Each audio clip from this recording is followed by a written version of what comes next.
In my opinion, you're the number one guy. You're the GOAT when it comes down to podcasting. And not only that, during COVID, the most super necessary guy in America was him. Forget before Musk buying Twitter in October of 2022. Before any of that, it was Joe Rogan. Not okay? Dr. Fauci, Pat? No. So the point I'm trying to make is, if you believe America needs to see the opposing side of the argument, I think Joe needs... You just got a taste of one of our latest clips. And guess what? We'll be rolling the full thing later on in the video. So make sure you stay with us right through to the end. Don't forget to smash the like button, hit subscribe for more awesome content just like this, and drop us a line in the comments.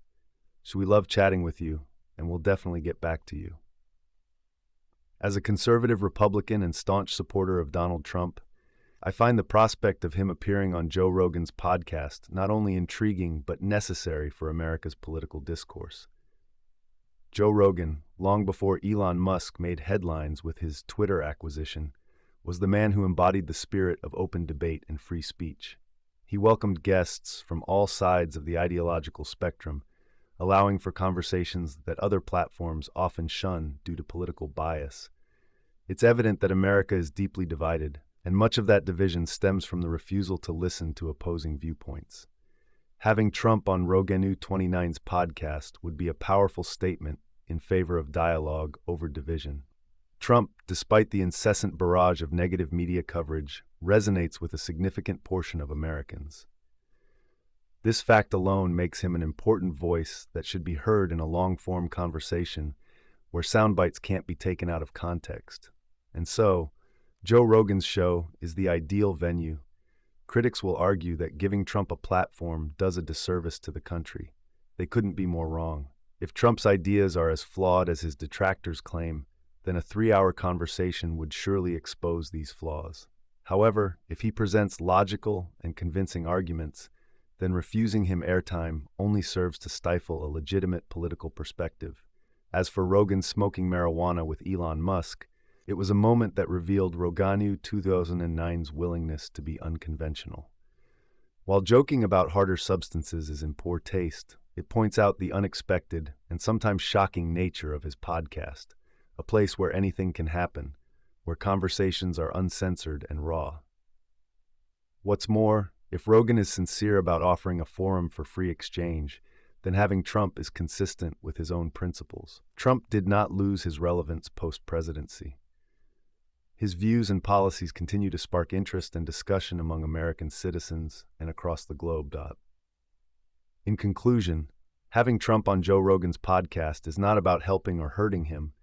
It's about acknowledging that his voice is part of the American conversation. It's about recognizing that in a true democracy, everyone, especially a former president, deserves a chance to be heard. That's what America is about, ensuring that even the most controversial opinions can be aired and scrutinized in the marketplace of ideas. Rogan's platform has the potential to either validate Trump's views or challenge them in a way no mainstream outlet can or will. And that's a conversation I believe America needs to hear. In my opinion, you're the number one guy. You're the GOAT when it comes down to podcasting. And not only that, during COVID, the most super necessary guy in America was him. Forget before Musk buying Twitter in October of 2022. Before any of that, it was Joe Rogan. Not Dr. Fauci, Pat? No. So the point I'm trying to make is, if you believe America needs to see the opposing side of the argument, I think Joe needs to have Trump on. I think he needs to have DeSantis on. I think he needs to have Newsom on.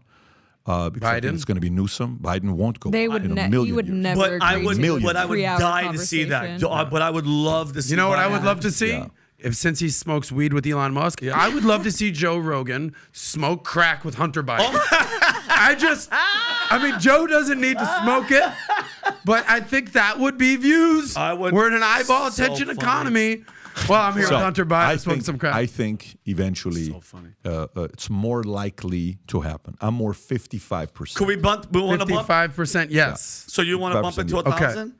Oh, all of a sudden. Because I don't know. I don't It just shows you have no conviction, buddy. I bet $500, but I'm not, Okay. you know. So you're at 80%. You're at 67%. Yeah, I do You're at think it would 55. happen I'm at because 20. Rogan's saying he doesn't want to help him, but it seems like, at least with RFK, his approach wasn't necessarily I'm helping you or not helping you. It's just we're just having a conversation and people can decide. And you know, if Trump is an idiot, if he's an extremist, if he's whatever, sitting down for 3 hours, people are going to see through that. So it might even hurt him. Who knows? But I think his audience would decide, and I think Rogan likes To be clear, I actually would like to see that interview. course. Yeah. I'll gladly lose $500 if it means we can to see that interview. I think it'd be amazing, but I think we're doing a disservice to Trump to compare RFK's viewpoints to how he feels about Trump. This has nothing to do with RFK. No, This has but to- I'm saying he criticized some of his views, but he still had him on. No. Yeah. It's a different beast with Trump. What do you mean with how the interview with Trump's going to do versus RFK? Meaning his feelings about RFK were not as intense or exaggerated as they are with Trump.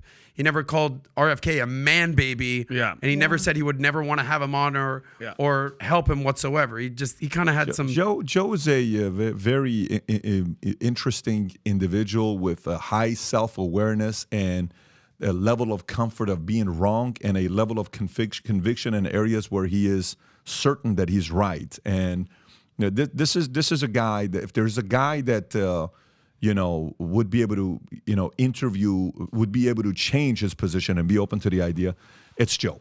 And if that happens, so I'll let you guys know if that happens. It's kind of going to be done 2024, dog. It's going to be like, hey, kiss it goodbye, everybody else, go home.